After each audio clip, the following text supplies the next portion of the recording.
Pioneros de la pintura modernista tales como Casimir Malevich, Piet Mondrian y Ad Reinhardt siguieron una misma senda: reducir su arte a los elementos más básicos: geometría, espacio y luz.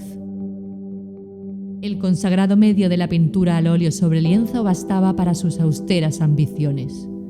Sin embargo, en la década de los años 70 del pasado siglo, James Turrell se rebeló contra esa tendencia. Pilotó un avión con el fin de recorrer el desierto de Arizona en busca de un lugar desde el que modelar un gran escenario para explorar el cosmos, y entretanto utilizó un sinfín de equipos especializados, desde teodolitos hasta proyectores de xenón, pasando por estereoscopios cartográficos, para plasmar su singular visión. Las primeras obras de proyección, Projection Works, de Turrell, concebidas a finales de la década de 1960, sientan las bases de sus paradójicos movimientos.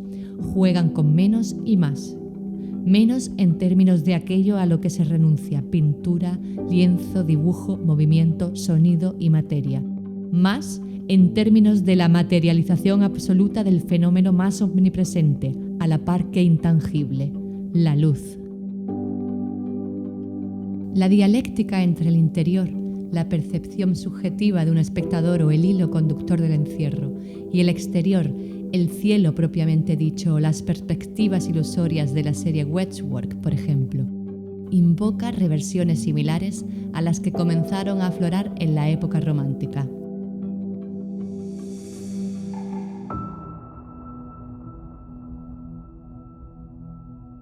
En composiciones tales como Vista desde el taller del artista Ventana derecha, el pintor alemán Caspar David Friedrich fue uno de los primeros en explorar la interacción entre la conciencia y la naturaleza, el yo y la realidad.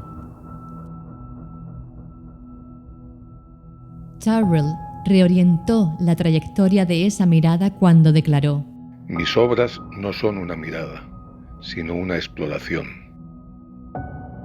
No son los objetos en una habitación, sino la habitación.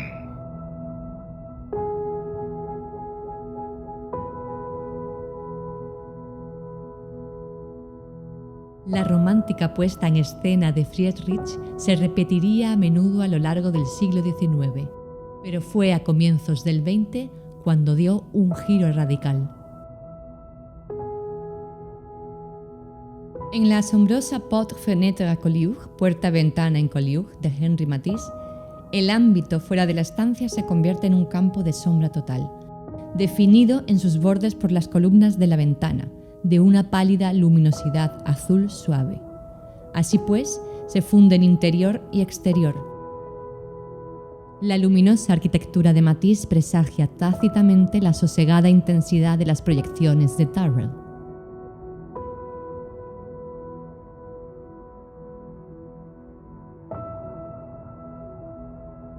Por su parte, el pintor italiano Giorgio de Chirico en los años 20 enfatizó la dramatización del resplandeciente vacío. Me interesa la visión que tiene lugar en el interior, en un sueño lúcido. Uno tiene un sentido más agudo del color y de la lucidez que con los ojos abiertos. Me interesa el punto en el que la visión imaginativa y la visión exterior se encuentran. Común a Turrell y de Chirico es la perfecta imposición de lo metafísico sobre lo ordinario. En el mismo periodo que de Chirico, aunque desde una perspectiva diametralmente opuesta, Casimir Malevich tal vez se aproximó más que ningún otro de los precursores del modernismo a la cronológicamente posterior síntesis de reduccionismo y trascendencia de Turrell. Es especialmente significativo que la evolución del suprematista ruso hacia la etereidad final, encarnada por abstracciones tales como blanco sobre blanco, se haya visto influida por las entonces novedosas maravillas de la aviación. El camino de Malevich hacia lo absoluto fue un arte sobre el vuelo, el ascenso del hombre hacia el éter, ese misterioso medio portador de luz que los ocultistas y muchos de los primeros científicos creían que llenaba todo el espacio vacío. De igual forma, Tyrrell, que se había ganado la vida como cartógrafo aéreo, habla de la influencia transfiguradora de volar en un avión. Los espacios encontrados en vuelo y el trabajo de los Sky Spaces suscitaron el deseo de trabajar con mayores cantidades de espacio y un sentido más curvilíneo del cielo y sus límites. El medio de Tyrrell es la luz. Mi obra no tiene objeto, ni imagen, ni foco. Sin objeto, sin imagen y sin foco, ¿qué miras? Te miras a ti mirando. Lo importante para mí es crear una experiencia de pensamiento sin palabras.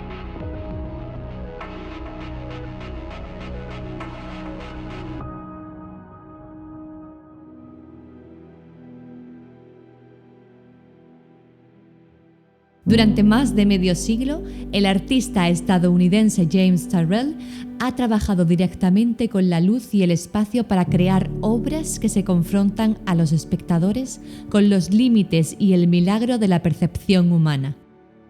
Tyrrell, un apasionado piloto que tiene acreditadas más de 12.000 horas de vuelo, considera el cielo como su estudio, material y lienzo.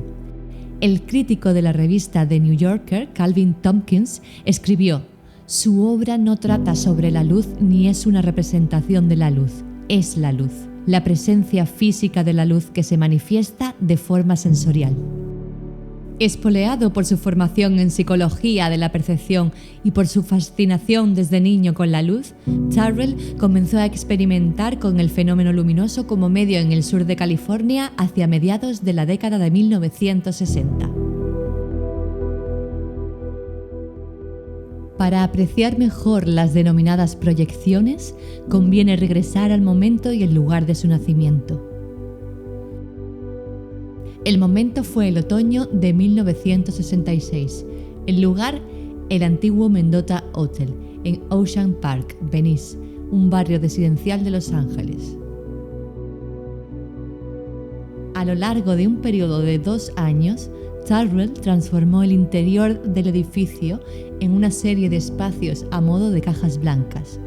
Insonorizó los techos, construyó paredes clausurando las ventanas existentes para excluir cualquier interferencia externa y, a continuación, procedió a esculpir ilusorios cubos y otros sólidos geométricos con ayuda de un proyector de diapositivas LaTeX. En 1976, James Tyrrell comenzó a crear un nuevo grupo de obras titulados Construcciones de División Espacial.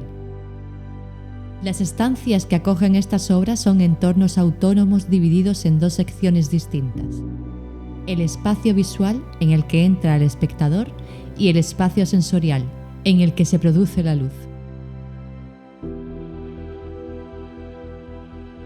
Los 2 espacios interaccionan para crear una inquietante e hipnótica sensación. Cherry, que se muestra en el Museo Picasso Málaga, pertenece a la serie Aberturas. En la pared que separa los 2 espacios se ha abierto una ventana similar a un marco. La obra de Tyrrell en su conjunto desafía, en particular, las facultades perceptivas del observador y los límites entre lo material y lo inmaterial.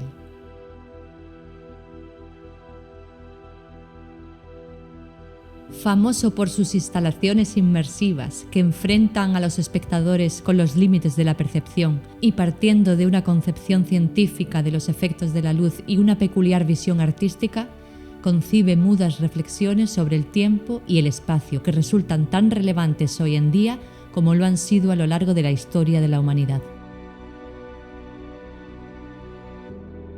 En cierto modo, la luz une el mundo espiritual con el efímero mundo material.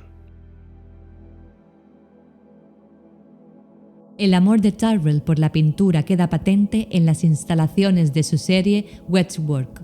Un conjunto de proyecciones constituyen paredes y vallas hechas de luces de colores que sugieren una cierta profundidad espacial, pero también evocan los lienzos monocromáticos de la pintura de campos de color.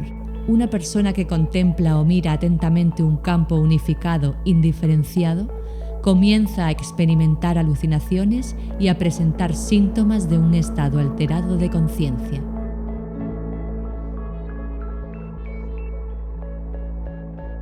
El inmersivo trabajo de Tyrrell con la forma en que vemos la luz en diferentes contextos, tanto naturales como creados, le llevó a concebir una obra de arte tan alejada de las distracciones de creación humana y a tanta altura, tan propicia para gozar de ilimitados ángulos de visión del vasto cielo, que fuera capaz de proporcionar una experiencia singular.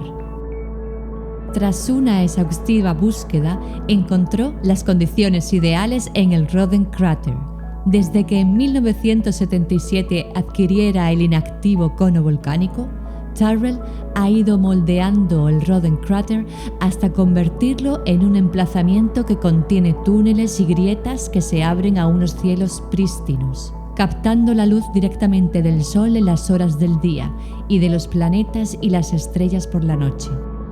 De hecho, guarda un mayor parecido con los emplazamientos creados en comunidad por los antiguos incas que con las creaciones de cualquier persona que se nos pueda ocurrir en tiempos modernos. El Roden Crater, aún en construcción, constituye la culminación de toda una vida de investigación por parte del artista en el terreno de la percepción visual y psicológica humana. Y es un entorno controlado para la experimentación y la contemplación de la luz. Utilizo la luz para explorar el significado de la percepción. Creo espacios que proyectan luz, que la aprehenden, pero no hago la luz. La luz es un tesoro, una fuente de belleza y asombro. La autoría creativa no es relevante, es como una sinfonía. ¿Cómo posees una sinfonía?